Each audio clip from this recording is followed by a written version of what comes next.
নতুন বছরের প্রথম সোমবার, তাই সকালবেলা চলে এসেছি ভোলে বাবার কাছে আশীর্বাদ নিতে। নতুন বছরে প্রথম সোমবার, তাই বেশ ভালোই ভক্তদের ভিড় জমেছে ভোলে বাবার মন্দিরে। অনেকেই ভোলে বাবার আশীর্বাদ নিতে এসেছে নতুন বছরে। আমি আর মা সকালবেলা পুজো সেরে এখন বাড়ি চলে এসেছি। মন্দির থেকে এসেই বেশ অনেকগুলো কড়াইশুঁটি নিয়ে মা এখন ছাড়াতে বসেছে। আজকে রাতে দিদি কড়াইশুঁটির কচুরি বানাবে। এই নতুন নতুন কড়াইশুঁটির সিজনে গরম গরম কড়াইশুঁটির কচুরি না হলে কি মানায় বলো বন্ধুরা?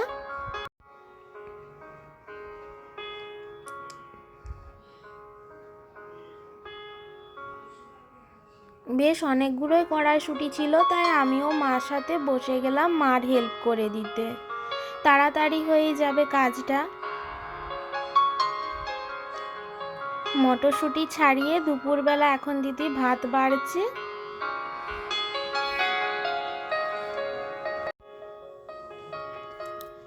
আমাদের দুপুরে আজ লাঞ্চ মেনুতে আছে গরম গরম ভাত, টমেটো আলু পোস্ত, পালং শাক দিয়ে শিম ভাজা আর পালং শাক দিয়ে মুসুর ডাল।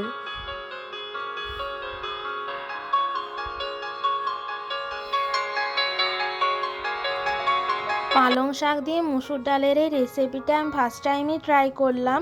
দিদির হাতে এই পালং শাক দিয়ে মুসুর ডালের রেসিপিটা খেতে বেশ ভালো লাগলো, বেশ টেস্টি হয়েছে। দুপুরবেলা খাবার খেয়ে আমরা ছাদে চলে এলাম রোদে একটুখানি বসবো বলে। আর এই যে আমাদের সাথে আরেকজন এসেছে এই ঠান্ডার মধ্যে গায়ে রোদ লাগাতে ছাদে। মানুষ হোক বা পশুই হোক না বা কেন, এই শীতের মধ্যে রোদ্দুরের মধ্যে বসতে সবারই ভালো লাগে।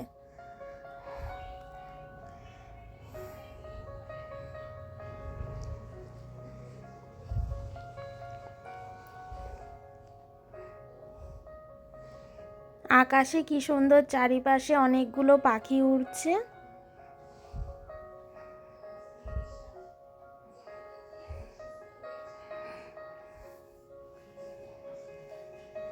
নীল আকাশের মধ্যে এই পাখিগুলো দেখতে বেশ ভালো লাগছিল।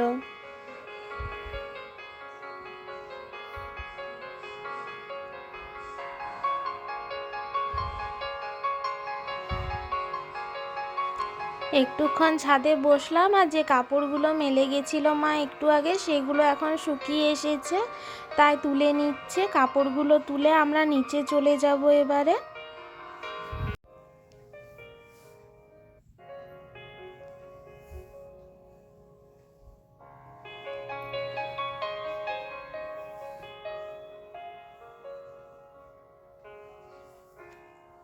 নিচে এসে একটু পরে সন্ধ্যের টাইম হয়ে গেছিলো, তাই মা এখন সন্ধে দিয়ে দিয়েছে। সন্ধে দেওয়ার পর মা কিছুগুলো পুরনো কাপড় নিয়ে বসেছে। পুরনো কাপড় ফেলে না দিয়ে কেমনভাবে কাজে লাগানো যায় সেটাই আজ আমি তোমাদের সাথে শেয়ার করব। এই পুরনো প্যান্টের কাপড় দিয়ে এখন মা দুটো ব্যাগ বানাবে। এই ব্যাগগুলো বেশ কাজে লেগে থাকে আমাদের ডেলি ইউজে। হাট বাজার করতে বেশ ভালো হয় প্যান্টের কাপড়ের ব্যাগগুলো।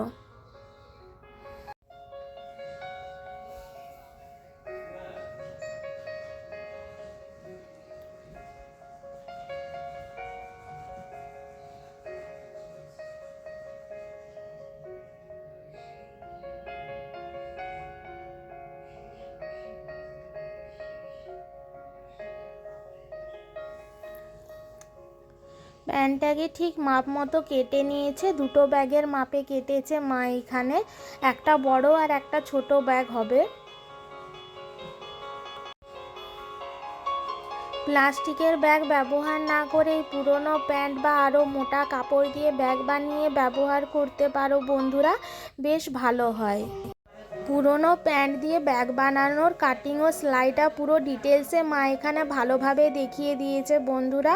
ভিডিও স্কিপ না করে পুরোটা দেখো, দেখলেই বুঝতে পারবে পুরনো কাপড় দিয়ে কেমনভাবে ব্যাগ বানানো যায়। দেখলেই তোমরাও বাড়িতে বানিয়ে নিতে পারবে ডেলি ইউজের জন্য এই ধরনের ব্যাগ।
মার এখন ব্যাগ সেলাই কমপ্লিট হয়ে গেছে, এবারে ব্যাগের হ্যান্ডেলগুলো বানিয়ে নেবে। আমাদের এই পুরনো কাপড় ফেলে না দিয়ে রিইউজ করার আইডিয়াটা তোমাদের কেমন লাগলো বন্ধুরা কমেন্টে জানিও। আর আমার চ্যানেলে যারা নতুন বন্ধুরা প্রথম দেখছো আমাকে, প্লিজ সাবস্ক্রাইব করে পাশে থেকো। আর পুরনো বন্ধুরা লাইক, শেয়ার আর কমেন্ট করো।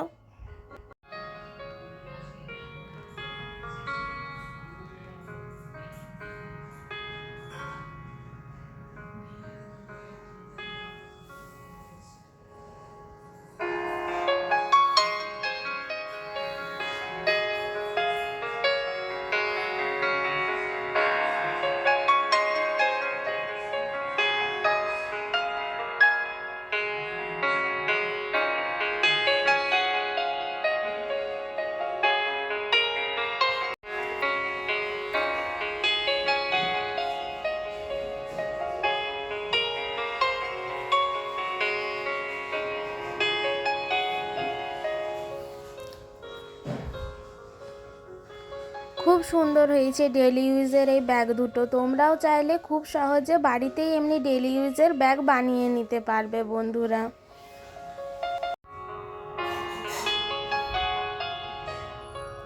তারপরে চলে এলাম রান্নাঘরে, দেখি দিদি কড়াইশুঁটির কচুরি বানাচ্ছে।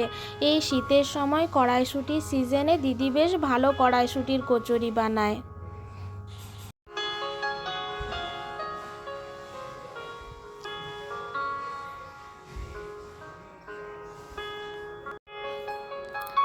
দিদি ভালোবেসে যতগুলো রান্না করে, দিদির হাতের সব রেসিপি আমার ভালো লাগে, সব রান্নাই ভালো লাগে, তার মধ্যে এই কড়াইশুঁটির কচুরি বেস্ট।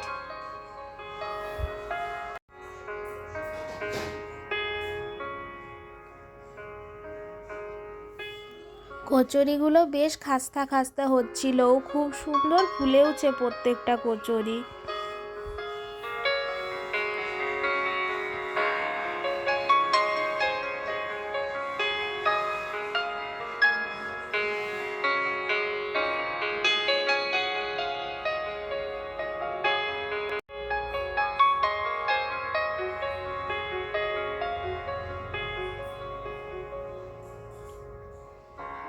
দিদির এখন কড়াইশুঁটির কচুরিগুলো ভাজা কমপ্লিট হয়ে এসেছে। ও আমাদের আজকে রাতের ডিনারে আছে গরম গরম খাস্তা কড়াইশুঁটির কচুরি, তার সাথে আছে কড়াইশুঁটি দিয়ে নতুন আলুর দম, আর সাথে আছে নলেন গুড়ের পায়েস ও 1 গ্লাস সাদা জল। বাঙালি ডিনার থালি কেমন লাগলো বন্ধুরা কমেন্টে জানিও। আজকে আসি বন্ধুরা, গুড নাইট। আবার দেখা হবে নেক্সট ব্লগে। সবাই ভালো থাকো, সুস্থ থাকো।